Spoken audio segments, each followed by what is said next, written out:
사도행전 7장까지는 예루살렘에서 일어난 일들을 기록하고 있습니다. 복음의 시작입니다.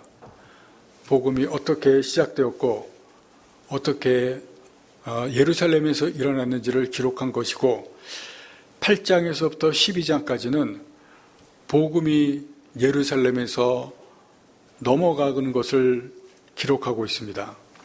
온 유대와 예루살렘과 이방인에게 퍼져나갑니다. 우리가 본 것처럼 빌립이 사마리아 가서 복음을 전하고, 그리고 베드로가 사마리아를 방문합니다. 또 에티오피아 관리에게 복음을 전하는 것을 우리가 보았습니다. 그리고 9장 뒷부분에서 11장까지, 오늘 본문에서부터 11장까지는 이제 베드로가 팔레스타인 서북부 지방, 그러니까 지중해와 맞닿은 그런 지역까지 가서 복음을 전합니다. 오늘 본문 말씀 처음 시작을 보시면, 그때 베드로가 사방으로 두루 다니다가, 여기 사방이라고 하는 것은 사마리아, 그리고 조금 전에 말씀드린 온 유대 지방, 팔레스타인 서북부 지방, 여기까지 가서 복음을 전하는 것을 말합니다. 여러 지역에 가서 복음을 전합니다. 제자들이 예수님을 명령을 따라서 예루살렘, 그리고 거기를 넘어서 사마리아, 온 유대 곳곳에 다니면서 복음을 증거하고 있습니다. 오늘 본문은 이 큰 틀에서 이루어진 사건입니다. 베드로가 두 사람을 만나서 병을 고치고 죽은 사람을 살립니다. 이 사건의 의미가 무엇이고, 사도행전 저자인 누가는 왜 이 수사건을 기록했는지 우리가 함께 살펴보도록 하겠습니다. 먼저 첫 번째는, 여기 중풍병자를 고친 사건, 이 애니아라고 하는 사람이 나오는데 33절에 이 애니아가 나옵니다. 애니아라고 하는 이름은 헬라어 이름입니다. 그리고 남자에게 붙여지는 이름입니다. 헬라어 이름으로 보면은 유대인인데 헬라식 이름을 가졌다는 이러한 부분을 우리가 볼 수가 있습니다. 그리고 32절에 보시면 베드로가 루다에 사는 성도들을 방문했다고 이렇게 기록이 되어 있습니다. 그래서 애니아라고 하는 사람은 성도 중에 한 사람이라는 것을 우리가 알 수가 있습니다. 예수 믿은 사람입니다. 헬라식 이름을 가진 남자 유대인, 예수 믿는 사람, 그렇게 정리해 볼 수가 있습니다. 그런데 누가가 애니아가 지금 어떤 상태에 있는지를 우리에게 말해줍니다. 의사인 누가는 중풍에 걸려서 이 사람이 8년 동안 침상에 누워서 지낸다고 말합니다. 자기 힘으로는 일어날 수가 없는 무기력한 상태에 빠져 있습니다. 그리고 애니아라는 사람은 성경에서 사도행전 9장 33절에 이 단 한 절에만 기록되어 있습니다. 여기에만 나오고, 여기에서 이제 고침을 받은 후에 어떻게 되었는지 더 이상 기록되어 있지 않습니다. 그의 신상에 대해서는 전혀 알 수가 없습니다. 어떤 직업인지, 가족들이 누군지, 나이가 어떻게 되는지, 그리고 부자인지 가난한지 아무것도 알 수가 없습니다. 중풍이라고 하는 것은 신체 일부가 마비된 상태에 있는 사람입니다. 신체 팔과 다리가 마비되어서 쓸 수가 없습니다. 지금은 중풍이라는 말을 사용하지 않았지만 제가 젊었을 때만 해도 중풍이라는 단어를 많이 사용했습니다. 중풍에 걸린 사람, 뇌혈관이 아마 손상이 됐을 것입니다. 뇌혈관이 터졌는데 이 당시에는 수술할 수가 없어서 이제 문제가 생깁니다. 아주 심하면은 언어도 사용할 수가 없고 그냥 누워서 지낼 수밖에 없는데 애니아가 그런 상태가 된 것입니다. 제가 젊었을 때만 해도 이 중풍병에 걸린 사람들이 많았습니다. 저희 작은 할아버지, 작은 할머니 다 중풍병에 걸려서 노년에 아주 고생을 많이 했었습니다. 병원에서도 고칠 수가 없어서 가족들에게 아주 큰 짐이 되는 그러한 병이 중풍병입니다. 지금은 치매가 굉장히 무서운 병이지만 옛날에는 이 중풍병이 굉장히 무서운 병이었습니다. 고칠 수가 없고 가족의 짐이 되는 그러한 병인데 이 중풍병 환자 당사자는 얼마나 고통스럽겠습니까? 낫지도 않고 점점 심해져 가고 그리고 가족들에게 짐이 되기 때문에 본인에게는 굉장히 고통스럽고 힘든 그러한 병이었을 것입니다. 베드로가 그런 애니야를 찾아가서 고쳐줬습니다. 그런데 보시면 이 큰 틀에서 보면 베드로가 찾아간 것이 아니라 예수님께서 베드로를 애니야에게 보낸 것입니다. 예수님께서 예루살렘과 온 유대와 사마리아와 땅끝까지 가라고 했기 때문에 베드로는 오늘 첫 번째 32절 말씀해 보신 것처럼 사방으로 두루 다녔다고 합니다. 사마리아로 가고 그리고 팔레스티아 이 루다라고 하는 지역에 가게 된 것은 가고 싶어서 간 것이 아니라 예수님의 명령을 따라서 여기까지 오게 된 것입니다.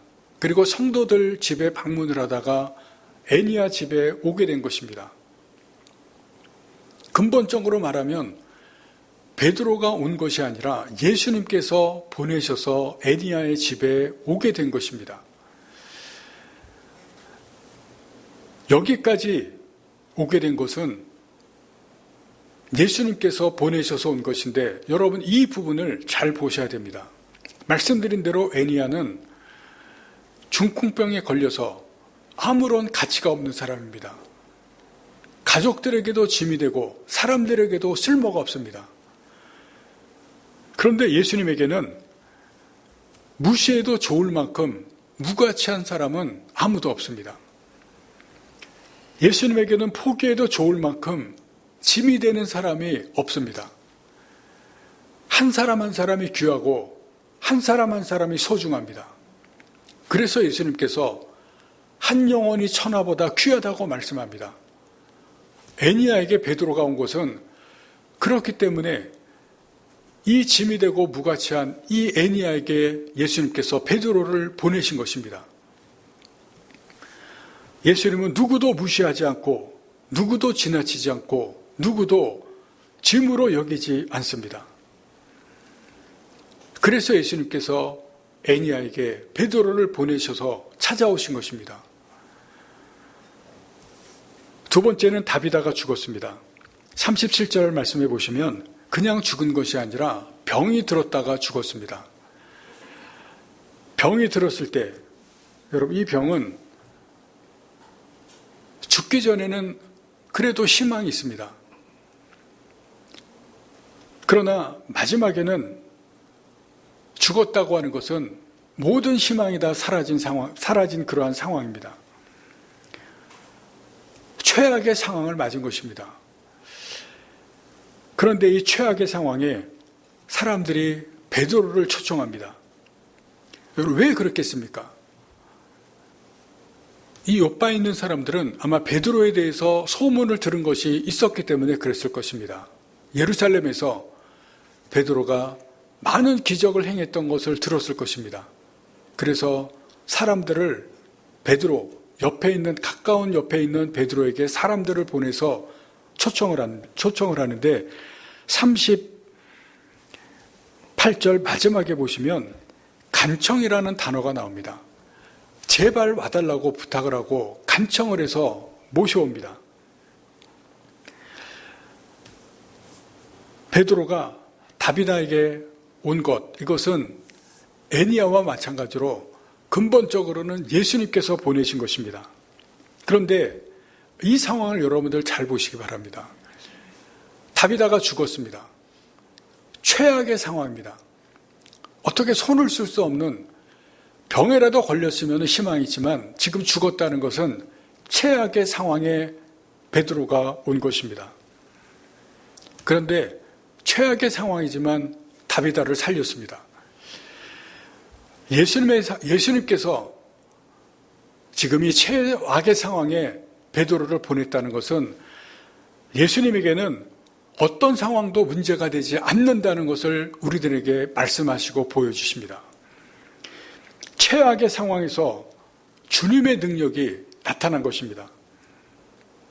여러분, 우리에게도 최악의 상황이 올 때가 있습니다. 모든 길이 막히고 하는 일마다 안 될 때가 있습니다. 희망이 닫히고 절망만 보일 때가 있습니다. 그때가 우리에게는 최악이지만 주님에게는 아닙니다. 우리는 아무것도 할 수가 없을 때, 도대체 길이 보이지 않고 모든 것이 암흑이고 깜깜할 때 예수님께서는 하실 수가 있습니다. 예수님은 모든 것을 하실 수가 있습니다. 그때 예수님께서 우리에게 찾아오십니다. 최악의 상황, 아무것도 할 수 있고 모든 것을 할 수가 없을 때 예수님은 그때 우리에게 찾아오시고 할 수가 있습니다. 그것을 다비다를 통해서 우리에게 보여주십니다. 그리고 두 번째는 예수님을 통해서만 문제를 해결할 수 있고 능력을 경험할 수 있다는 사실을 알게 해주십니다.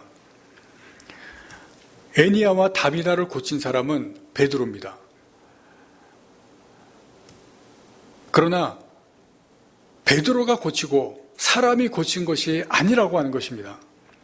베드로는 예수님께서 사용하신 도구에 불과합니다. 사람에게는 아무런 능력이 없음을 이 두 사건을 통해서 우리들에게 가르쳐 주십니다. 사람들은 베드로를 주목합니다.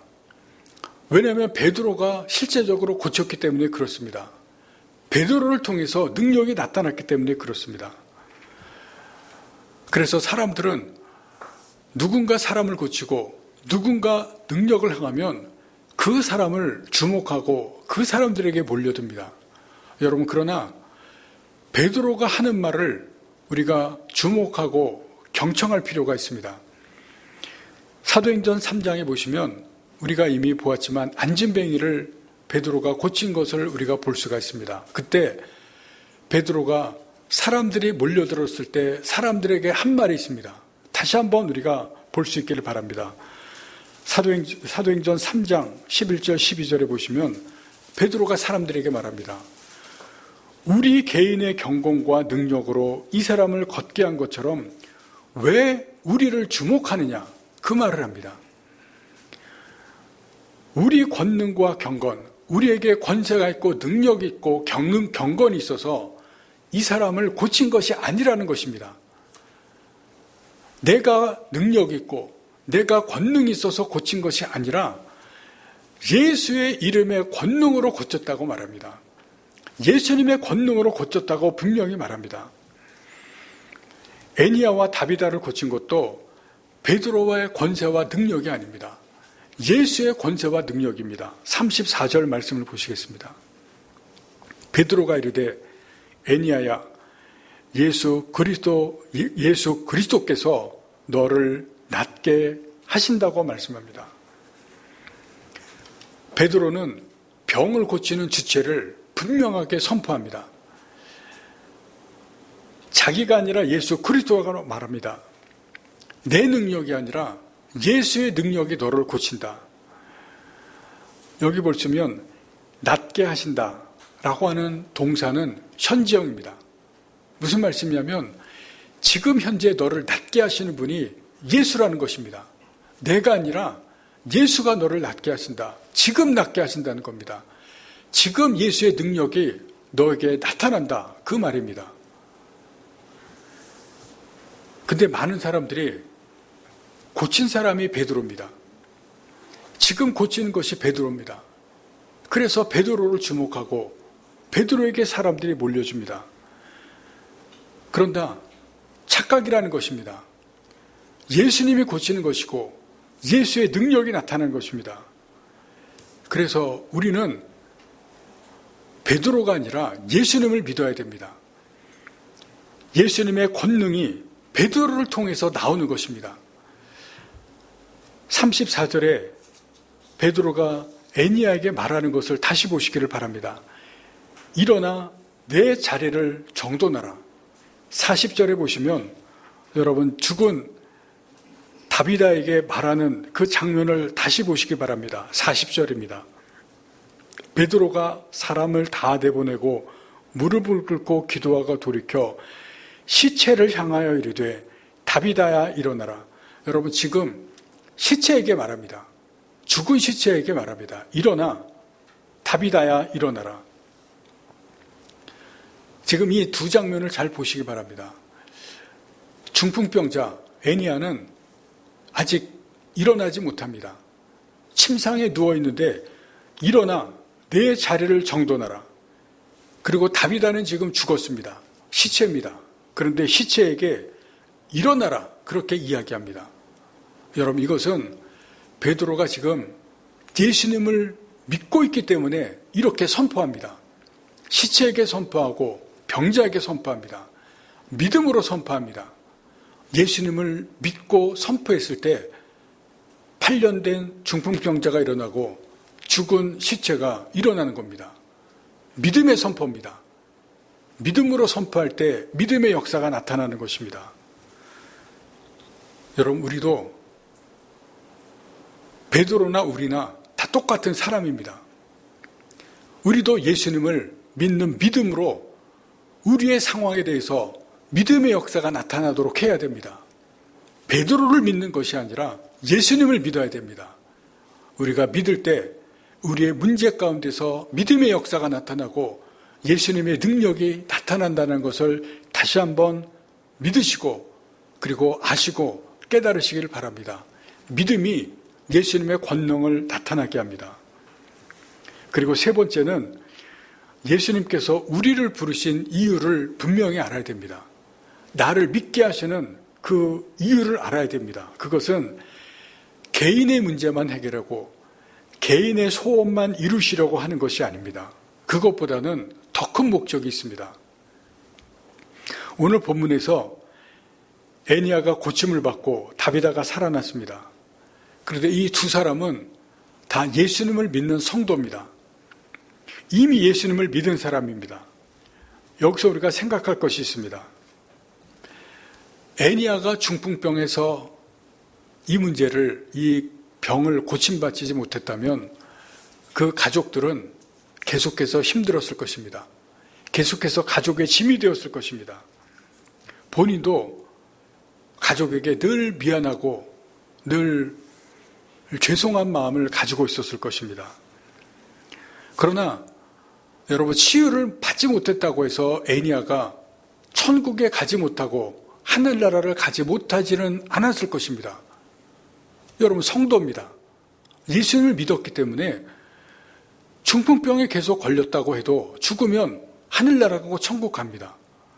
그렇지 않습니까? 분명히 하늘나라 가고 천국 갑니다. 베드로를 만나지 못했다고 해서 그의 삶은 달라지지 않았겠지만 분명히 하늘나라 가고 천국 갑니다. 병이 낫든지 안 낫든지 천국 가는 것은 똑같습니다. 다비다도 마찬가지입니다. 36절에 보시면 여제자라고 있습니다.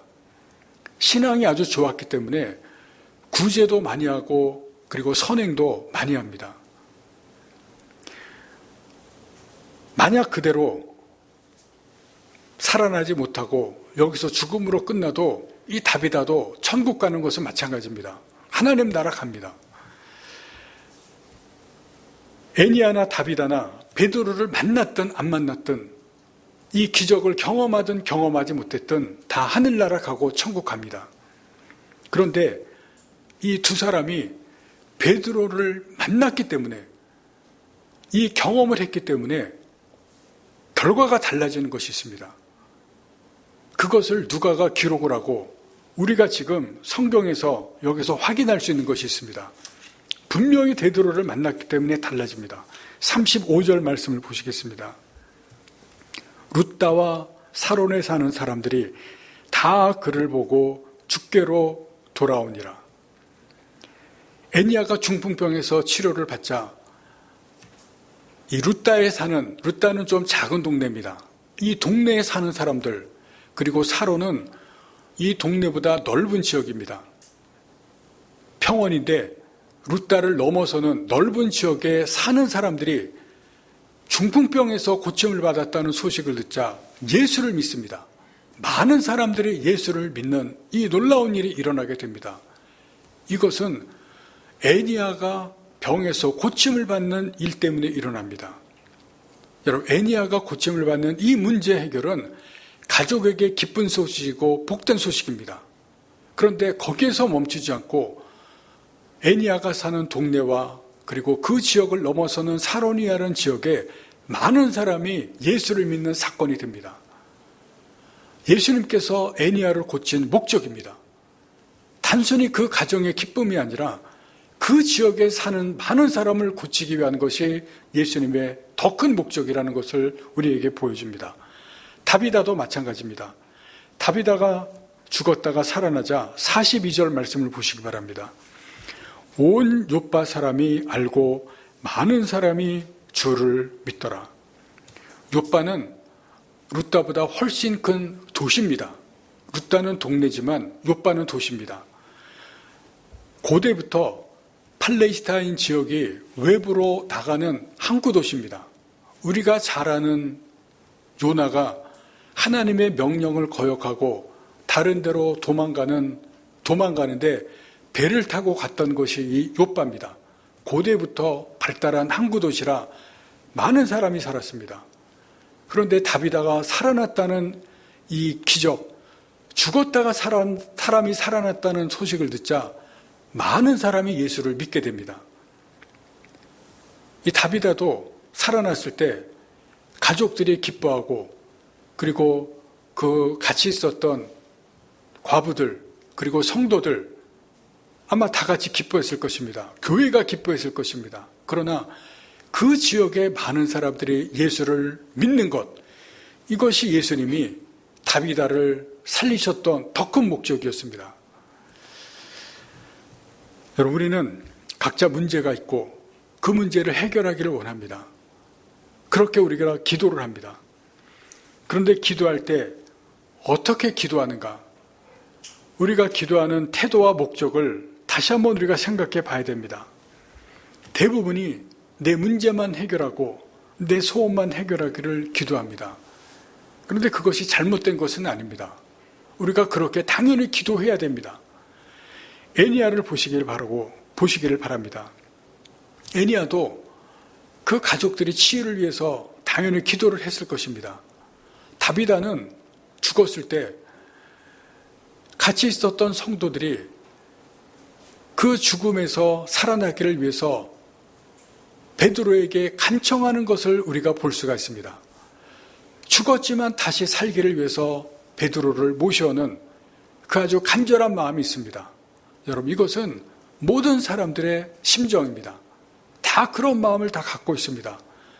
내가 당하는 문제가 있고 이것 때문에 너무 힘들고 괴로우면 당연히 우리가 하나님 앞에 기도하고 소원해야 됩니다. 우리도 그렇게 문제를 위해서 하나님 앞에 기도해야 됩니다. 그러나 오늘 말씀을 통해서 우리가 알아야 될 것이 있습니다. 그것만을 위해서 기도하고 거기에서만 멈추는 것이 아니라 그 다음에 목적을 위해서도 기도를 해야 됩니다. 내 문제를 통해서 하나님의 뜻을 이루기 위해서 기도해야 됩니다. 내 문제가 해결됨을 통해서 복음을 전하기 위해서도 기도해야 된다는 것입니다. 내 문제가 해결되고 내가 어려움을 극복함을 통해서 누군가에게 복음을 전해지는 그 더 큰 목적이 있다는 것입니다. 누군가를 살리시기 위해서 하나님께서 일을 이루어 가시도록 우리가 기도하는 것이 있다는 것입니다. 내가 그렇게 쓰임받도록 기도해야 됩니다. 내가 하는 일이 그렇게 사용되도록 기도해야 되는 것입니다. 이런 방향으로 가는 것이 무엇인지 아십니까? 여러분, 그것은 길을 여는 것이고 길을 만드는 것입니다. 유대인과 사마리아인은 서로 막혀 있었습니다. 유대인들이 사마리아인들을 상종하지도 않고 경멸했다는 것은 우리가 잘 압니다. 서로 담을 쌓았습니다. 유대인들이 아주 미워했습니다. 그런데 복음이 사마리아인들에 들어가자 그 막힌 담이 무너지고 길이 만들어졌습니다. 복음이 그런 길을 낸 것입니다. 유대인과 이방인들 사이도 마찬가지입니다.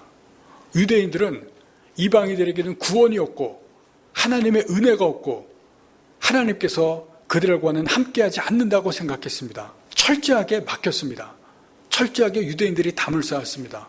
그런데 복음이 유대인들에게 들어가자 거기에 길이 열렸습니다. 복음이 길을 만든 것입니다. 개인도 마찬가지입니다. 애니야는 중풍이 그의 인생을 막았습니다. 다비다는 병과 죽음이 그를 막았습니다. 벽입니다. 그러나 베드로가 예수님의 능력으로 그들의 인생에 새로운 길을 만든 것입니다. 그들의 인생의 길은 주변 사람들을 구원하는 통로가 되었습니다. 그것이 이 사람들의 문제를 해결한 목적입니다. 우리는 내 문제를 해결하는 그 목적은 길을 만드는 것입니다. 다른 사람들을 구원하는 통로고 다른 사람들을 살리는 통로입니다. 내 일이 해결되므로 우리가 그렇게 쓰임을 받도록 하나님께 기도하시기를 바랍니다. 내가 하는 일이 그렇게 사용되도록 기도하시기를 바랍니다.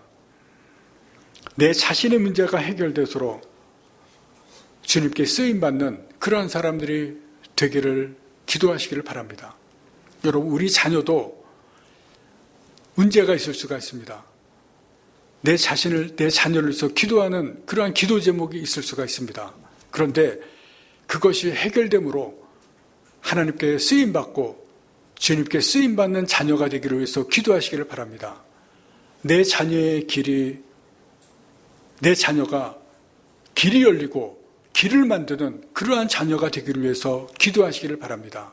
그러면 주님께서 그렇게 쓰시고 길을 여는 자녀, 길을 만드는 자녀로 만들어 주실 것입니다. 여러분, 우리의 기도, 그 태도, 그 목적은 내 자신만을 위한 것이 아니라 하나님께서 그것을 통해서 더 큰 목적으로 길을 열고 길을 만드는 그러한 사람이 되도록 우리를 부르셨습니다. 그 목적으로 하나님께 쓰임받는 귀한 하나님의 사람들 되시기를 간절히 바랍니다. 기도하시겠습니다. 사도행전 7장까지는 예루살렘에서 일어난 일들을 기록하고 있습니다. 복음의 시작입니다. 복음이 어떻게 시작되었고 어떻게 예루살렘에서 일어났는지를 기록한 것이고 8장에서부터 12장까지는 복음이 예루살렘에서 넘어가는 것을 기록하고 있습니다. 온 유대와 예루살렘과 이방인에게 퍼져나갑니다. 우리가 본 것처럼 빌립이 사마리아로 가서 복음을 전하고 그리고 베드로가 사마리아를 방문합니다. 또 에티오피아 관리에게 복음을 전하는 것을 우리가 보았습니다. 그리고 9장 뒷부분에서 11장까지 오늘 본문에서부터 11장까지는 이제 베드로가 팔레스타인 서북부 지방, 그러니까 지중해와 맞닿은 그런 지역까지 가서 복음을 전합니다. 오늘 본문 말씀 처음 시작을 보시면 그때 베드로가 사방으로 두루 다니다가, 여기 사방이라고 하는 것은 사마리아, 그리고 조금 전에 말씀드린 온 유대 지방, 팔레스타인 서북부 지방, 여기까지 가서 복음을 전하는 것을 말합니다. 여러 지역에 가서 복음을 전합니다. 제자들이 예수님의 명령을 따라서 예루살렘, 그리고 거기를 넘어서 사마리아, 온 유대 곳곳에 다니면서 복음을 증거하고 있습니다. 오늘 본문은 이 큰 틀에서 이루어진 사건입니다. 베드로가 두 사람을 만나서 병을 고치고 죽은 사람을 살립니다. 이 사건의 의미가 무엇이고 사도행전 저자인 누가는 왜 이 수사건을 기록했는지 우리가 함께 살펴보도록 하겠습니다. 먼저 첫 번째는 여기 중풍병자를 고친 사건, 이 애니야라고 하는 사람이 나오는데 33절에 이 애니야가 나옵니다. 애니아라고 하는 이름은 헬라어 이름입니다. 그리고 남자에게 붙여지는 이름입니다. 헬라어 이름으로 보면은 유대인인데 헬라식 이름을 가졌다는 이러한 부분을 우리가 볼 수가 있습니다. 그리고 32절에 보시면 베드로가 루다에 사는 성도들을 방문했다고 이렇게 기록이 되어 있습니다. 그래서 애니아라고 하는 사람은 성도 중에 한 사람이라는 것을 우리가 알 수가 있습니다. 예수 믿은 사람입니다. 헬라식 이름을 가진 남자 유대인, 예수 믿는 사람, 그렇게 정리해 볼 수가 있습니다. 그런데 누가가 애니아가 지금 어떤 상태에 있는지를 우리에게 말해줍니다. 의사인 누가는 중풍에 걸려서 이 사람이 8년 동안 침상에 누워서 지낸다고 말합니다. 자기 힘으로는 일어날 수가 없는 무기력한 상태에 빠져 있습니다. 그리고 애니아라는 사람은 성경에서 사도행전 9장 33절에 이 단 한 절에만 기록되어 있습니다. 여기에만 나오고 여기에서 이제 고침을 받은 후에 어떻게 되었는지 더 이상 기록되어 있지 않습니다. 그의 신상에 대해서는 전혀 알 수가 없습니다. 어떤 직업인지, 가족들이 누군지, 나이가 어떻게 되는지, 그리고 부자인지 가난한지 아무것도 알 수가 없습니다. 중풍이라고 하는 것은 신체 일부가 마비된 상태에 있는 사람입니다. 신체 팔과 다리가 마비되어서 쓸 수가 없습니다. 지금은 중풍이라는 말을 사용하지 않았지만 제가 젊었을 때만 해도 중풍이라는 단어를 많이 사용했습니다. 중풍에 걸린 사람, 뇌혈관이 아마 손상이 됐을 것입니다. 뇌혈관이 터졌는데 이 당시에는 수술할 수가 없어서 이제 문제가 생깁니다. 아주 심하면은 언어도 사용할 수가 없고 그냥 누워서 지낼 수밖에 없는데 애니아가 그런 상태가 된 것입니다. 제가 젊었을 때만 해도 이 중풍병에 걸린 사람들이 많았습니다. 저희 작은 할아버지, 작은 할머니 다 중풍병에 걸려서 노년에 아주 고생을 많이 했었습니다. 이 병원에서도 고칠 수가 없어서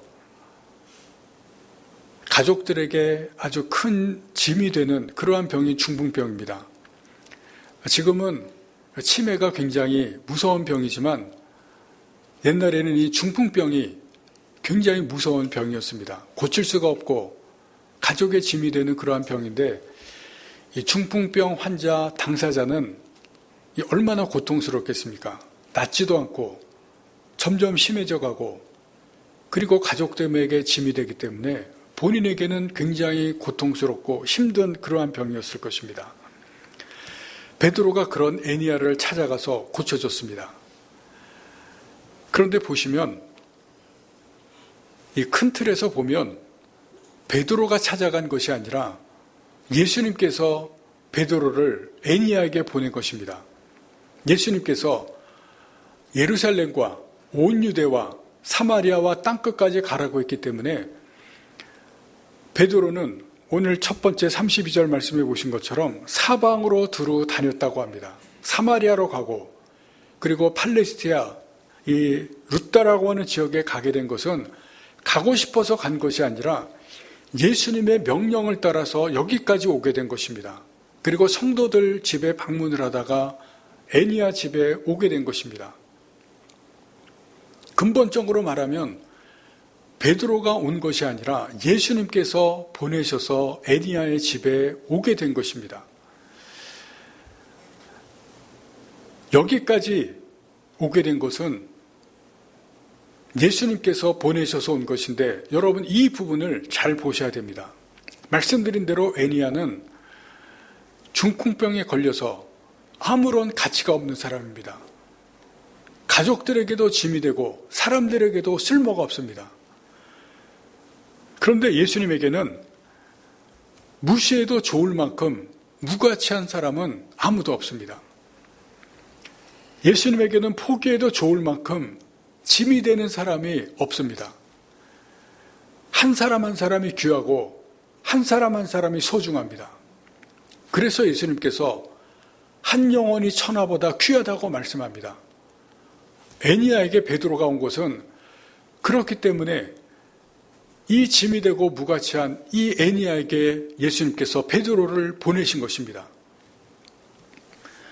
예수님은 누구도 무시하지 않고 누구도 지나치지 않고 누구도 짐으로 여기지 않습니다. 그래서 예수님께서 애니야에게 베드로를 보내셔서 찾아오신 것입니다. 두 번째는 다비다가 죽었습니다. 37절 말씀해 보시면 그냥 죽은 것이 아니라 병이 들었다가 죽었습니다. 병이 들었을 때 여러분 이 병은 죽기 전에는 그래도 희망이 있습니다. 그러나 마지막에는 죽었다고 하는 것은 모든 희망이 다 사라진 그러한 상황입니다. 최악의 상황을 맞은 것입니다. 그런데 이 최악의 상황에 사람들이 베드로를 초청합니다. 여러분 왜 그렇겠습니까? 이 요바에 있는 사람들은 아마 베드로에 대해서 소문을 들은 것이 있었기 때문에 그랬을 것입니다. 예루살렘에서 베드로가 많은 기적을 행했던 것을 들었을 것입니다. 그래서 사람들을 베드로 가까운 옆에 있는 베드로에게 사람들을 보내서 초청을 하는데 38절 마지막에 보시면 간청이라는 단어가 나옵니다. 제발 와달라고 부탁을 하고 간청을 해서 모셔옵니다. 베드로가 다비다에게 온 이것은 애니야와 마찬가지로 근본적으로는 예수님께서 보내신 것입니다. 그런데 이 상황을 여러분들 잘 보시기 바랍니다. 다비다가 죽었습니다. 최악의 상황입니다. 어떻게 손을 쓸 수 없는 병에라도 걸렸으면 희망이 있지만 지금 죽었다는 것은 최악의 상황에 베드로가 온 것입니다. 그런데 최악의 상황이지만 다비다를 살렸습니다.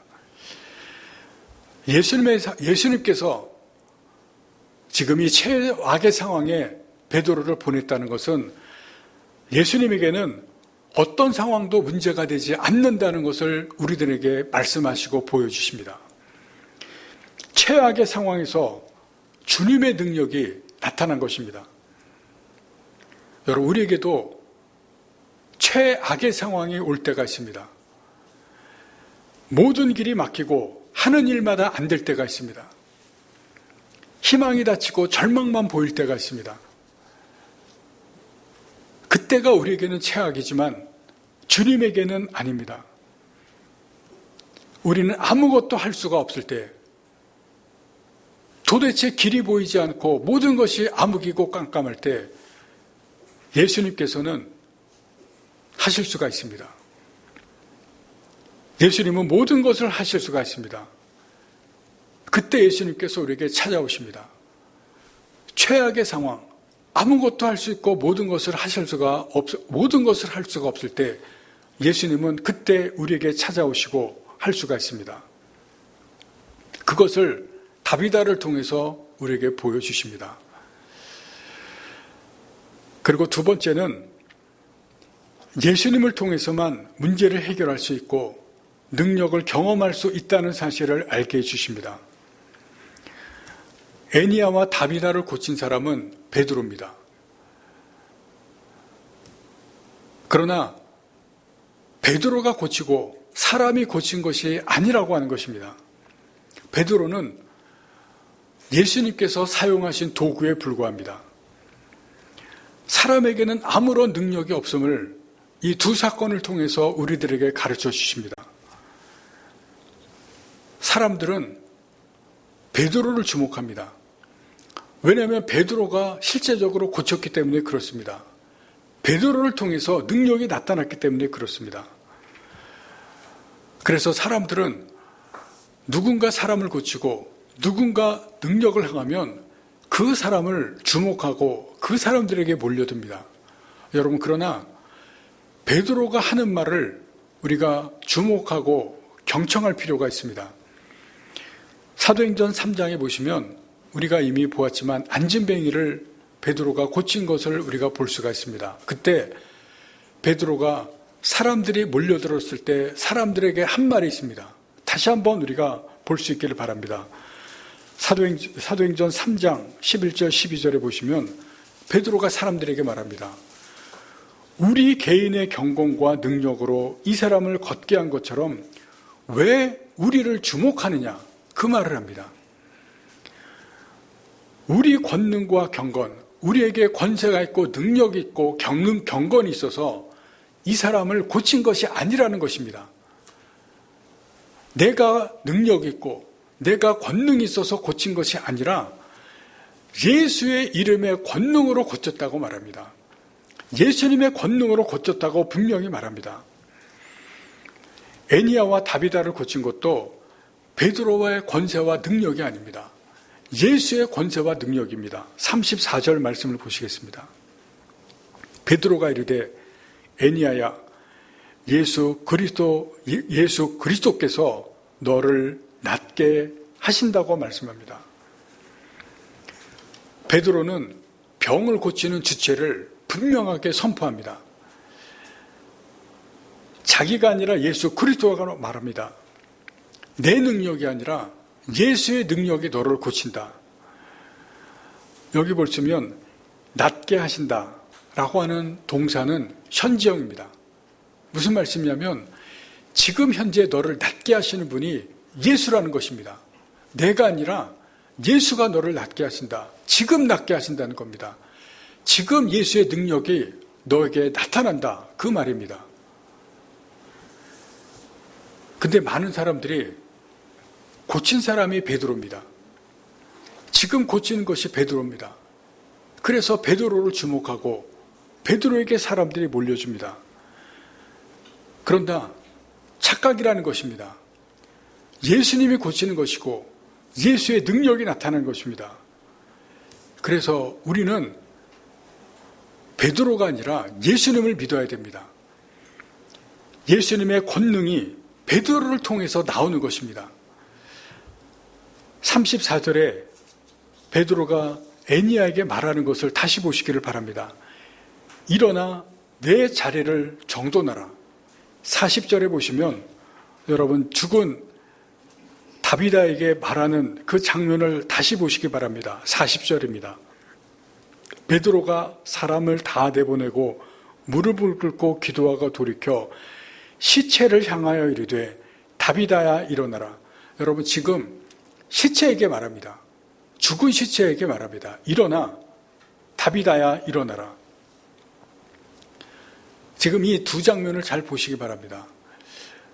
중풍병자 애니야는 아직 일어나지 못합니다. 침상에 누워있는데 일어나 내 자리를 정돈하라. 그리고 다비다는 지금 죽었습니다. 시체입니다. 그런데 시체에게 일어나라 그렇게 이야기합니다. 여러분 이것은 베드로가 지금 예수님을 믿고 있기 때문에 이렇게 선포합니다. 시체에게 선포하고 병자에게 선포합니다. 믿음으로 선포합니다. 예수님을 믿고 선포했을 때 8년 된 중풍병자가 일어나고 죽은 시체가 일어나는 겁니다. 믿음의 선포입니다. 믿음으로 선포할 때 믿음의 역사가 나타나는 것입니다. 여러분 우리도 베드로나 우리나 다 똑같은 사람입니다. 우리도 예수님을 믿는 믿음으로 우리의 상황에 대해서 믿음의 역사가 나타나도록 해야 됩니다. 베드로를 믿는 것이 아니라 예수님을 믿어야 됩니다. 우리가 믿을 때 우리의 문제 가운데서 믿음의 역사가 나타나고 예수님의 능력이 나타난다는 것을 다시 한번 믿으시고 그리고 아시고 깨달으시기를 바랍니다. 믿음이 예수님의 권능을 나타나게 합니다. 그리고 세 번째는 예수님께서 우리를 부르신 이유를 분명히 알아야 됩니다. 나를 믿게 하시는 그 이유를 알아야 됩니다. 그것은 개인의 문제만 해결하고 개인의 소원만 이루시려고 하는 것이 아닙니다. 그것보다는 더 큰 목적이 있습니다. 오늘 본문에서 애니야가 고침을 받고 다비다가 살아났습니다. 그런데 이 두 사람은 다 예수님을 믿는 성도입니다. 이미 예수님을 믿은 사람입니다. 여기서 우리가 생각할 것이 있습니다. 애니야가 중풍병에서 이 병을 고침받지 못했다면 그 가족들은 계속해서 힘들었을 것입니다. 계속해서 가족의 짐이 되었을 것입니다. 본인도 가족에게 늘 미안하고 늘 죄송한 마음을 가지고 있었을 것입니다. 그러나 여러분, 치유를 받지 못했다고 해서 애니야가 천국에 가지 못하고 하늘나라를 가지 못하지는 않았을 것입니다. 여러분, 성도입니다. 예수님을 믿었기 때문에 중풍병에 계속 걸렸다고 해도 죽으면 하늘나라 가고 천국 갑니다. 그렇지 않습니까? 분명히 하늘나라 가고 천국 갑니다. 베드로를 만나지 못했다고 해서 그의 삶은 달라지지 않았겠지만 분명히 하늘나라 가고 천국 갑니다. 병이 낫든지 안 낫든지 천국 가는 것은 똑같습니다. 다비다도 마찬가지입니다. 36절에 보시면 여제자라고 있습니다. 신앙이 아주 좋았기 때문에 구제도 많이 하고 그리고 선행도 많이 합니다. 만약 그대로 살아나지 못하고 여기서 죽음으로 끝나도 이 다비다도 천국 가는 것은 마찬가지입니다. 하나님 나라 갑니다. 애니야나 다비다나 베드로를 만났든 안 만났든 이 기적을 경험하든 경험하지 못했든 다 하늘나라 가고 천국 갑니다. 그런데 이 두 사람이 베드로를 만났기 때문에 이 경험을 했기 때문에 결과가 달라지는 것이 있습니다. 그것을 누가가 기록을 하고 우리가 지금 성경에서 여기서 확인할 수 있는 것이 있습니다. 분명히 베드로를 만났기 때문에 달라집니다. 35절 말씀을 보시겠습니다. 룻다와 사론에 사는 사람들이 다 그를 보고 죽게로 돌아오니라. 애니야가 중풍병에서 치료를 받자 이 룻다는 좀 작은 동네입니다. 이 동네에 사는 사람들, 그리고 사론은 이 동네보다 넓은 지역입니다. 평원인데 룻다를 넘어서는 넓은 지역에 사는 사람들이 중풍병에서 고침을 받았다는 소식을 듣자 예수를 믿습니다. 많은 사람들이 예수를 믿는 이 놀라운 일이 일어나게 됩니다. 이것은 애니야가 병에서 고침을 받는 일 때문에 일어납니다. 여러분, 애니야가 고침을 받는 이 문제 해결은 가족에게 기쁜 소식이고 복된 소식입니다. 그런데 거기에서 멈추지 않고 애니야가 사는 동네와 그리고 그 지역을 넘어서는 사로니아라는 지역에 많은 사람이 예수를 믿는 사건이 됩니다. 예수님께서 애니야를 고친 목적입니다. 단순히 그 가정의 기쁨이 아니라 그 지역에 사는 많은 사람을 고치기 위한 것이 예수님의 더 큰 목적이라는 것을 우리에게 보여줍니다. 다비다도 마찬가지입니다. 다비다가 죽었다가 살아나자 42절 말씀을 보시기 바랍니다. 온 요빠 사람이 알고 많은 사람이 주를 믿더라. 요빠는 룻다보다 훨씬 큰 도시입니다. 룻다는 동네지만 요빠는 도시입니다. 고대부터 팔레스타인 지역이 외부로 나가는 항구 도시입니다. 우리가 잘 아는 요나가 하나님의 명령을 거역하고 다른 데로 도망가는데 배를 타고 갔던 것이 이 요빠입니다. 고대부터 발달한 항구 도시라 많은 사람이 살았습니다. 그런데 다비다가 살아났다는 이 기적, 죽었다가 사람이 살아났다는 소식을 듣자 많은 사람이 예수를 믿게 됩니다. 이 다비다도 살아났을 때 가족들이 기뻐하고 그리고 그 같이 있었던 과부들 그리고 성도들 아마 다 같이 기뻐했을 것입니다. 교회가 기뻐했을 것입니다. 그러나 그 지역의 많은 사람들이 예수를 믿는 것, 이것이 예수님이 다비다를 살리셨던 더 큰 목적이었습니다. 여러분, 우리는 각자 문제가 있고 그 문제를 해결하기를 원합니다. 그렇게 우리가 기도를 합니다. 그런데 기도할 때 어떻게 기도하는가? 우리가 기도하는 태도와 목적을 다시 한번 우리가 생각해 봐야 됩니다. 대부분이 내 문제만 해결하고 내 소원만 해결하기를 기도합니다. 그런데 그것이 잘못된 것은 아닙니다. 우리가 그렇게 당연히 기도해야 됩니다. 애니야를 보시기를 바랍니다. 애니야도 그 가족들이 치유를 위해서 당연히 기도를 했을 것입니다. 다비다는 죽었을 때 같이 있었던 성도들이 그 죽음에서 살아나기를 위해서 베드로에게 간청하는 것을 우리가 볼 수가 있습니다. 죽었지만 다시 살기를 위해서 베드로를 모셔오는 그 아주 간절한 마음이 있습니다. 여러분, 이것은 모든 사람들의 심정입니다. 다 그런 마음을 다 갖고 있습니다. 내가 당하는 문제가 있고 이것 때문에 너무 힘들고 괴로우면 당연히 우리가 하나님 앞에 기도하고 소원해야 됩니다. 우리도 그렇게 문제를 위해서 하나님 앞에 기도해야 됩니다. 그러나 오늘 말씀을 통해서 우리가 알아야 될 것이 있습니다. 그것만을 위해서 기도하고 거기에서만 멈추는 것이 아니라 그 다음에 목적을 위해서도 기도를 해야 됩니다. 내 문제를 통해서 하나님의 뜻을 이루기 위해서 기도해야 됩니다. 내 문제가 해결됨을 통해서 복음을 전하기 위해서도 기도해야 된다는 것입니다. 내 문제가 해결되고 내가 어려움을 극복함을 통해서 누군가에게 복음을 전해지는 그 더 큰 목적이 있다는 것입니다. 누군가를 살리시기 위해서 하나님께서 일을 이루어 가시도록 우리가 기도하는 것이 있다는 것입니다. 내가 그렇게 쓰임받도록 기도해야 됩니다. 내가 하는 일이 그렇게 사용되도록 기도해야 되는 것입니다. 이런 방향으로 가는 것이 무엇인지 아십니까? 여러분, 그것은 길을 여는 것이고 길을 만드는 것입니다. 유대인과 사마리아인은 서로 막혀 있었습니다. 유대인들이 사마리아인들을 상종하지도 않고 경멸했다는 것은 우리가 잘 압니다. 서로 담을 쌓았습니다. 유대인들이 아주 미워했습니다. 그런데 복음이 사마리아인들에 들어가자 그 막힌 담이 무너지고 길이 만들어졌습니다.